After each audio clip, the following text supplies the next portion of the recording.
والسلام کے ان پھلوں کے بارے میں احادیث ہے جو آپ صلی اللہ علیہ وسلم تناول فرماتے تھے۔ حدیث میں آتا ہے، حضرت عبداللہ بن جعفر رضی اللہ تعالیٰ عنہ سے روایت فرماتے ہیں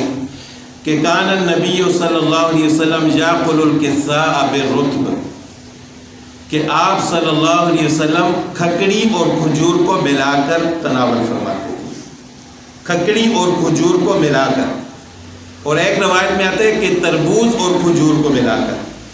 اور ایک روایت میں یہ بھی آتا ہے کہ خربوزے کو اور کھجور کو ملا کر آپ صلی اللہ علیہ وسلم تناول فرماتے ہیں۔ اب اس کی بہت ساری وجوہات لکھی گئی ہیں کہ آپ صلی اللہ علیہ وسلم کھجور کو ان چیزوں کے ساتھ ملا کر کیوں تناول فرماتے تھے۔ تو اس کی ایک وجہ یہ بھی بیان کی گئی ہے کہ آپ علیہ الصلوۃ والسلام ہمیشہ نقصان دہ کھانے سے اپنے آپ کو بچاتے تھے، یعنی معتدل کھانا، اس میں بہت ساری چیزیں آ جاتی ہیں۔ پرانا کھانا آپ صلی اللہ علیہ وسلم تناول نہیں فرماتے تھے، حتیٰ کہ رات کا بچا ہوا کھانا آپ صلی اللہ علیہ وسلم دن کو تناول نہیں فرماتے۔ اور اس میں ایک خاص بات یہ تھی کہ آپ علیہ الصلوۃ والسلام ہمیشہ صرف گرم کھانا بھی تناول نہیں فرماتے تھے،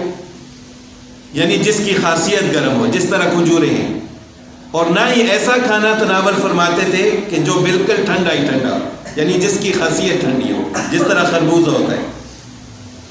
تو جب دو چیزوں کو ملا دیا جاتا تھا، تربوز یا کھجور یا خربوزہ یا کھجور یا کھکڑی یا کھجور، تو ان میں سے ایک چیز کا اثر ٹھنڈا ہوتا تھا اور دوسری کا گرم ہوتا تھا، تو اس طرح کھانے سے وہ کھانا معتدل بن جاتا تھا۔ اور خود رسول اللہ صلی اللہ علیہ وسلم فرماتے تھے کہ اس تربوز کی ٹھنڈک کھجور کی گرمی کو ختم کرتی ہے،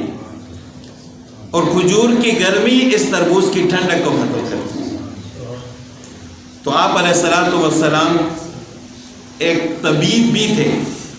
آپ علیہ الصلوۃ والسلام نے ہمیشہ اپنی صحت کا بھی خیال رکھا ہے۔ تو یہ ہمارے لیے سنتیں ہیں کہ تاکہ ہم بھی ان چیزوں پر عمل کریں۔ اگلی حدیث میں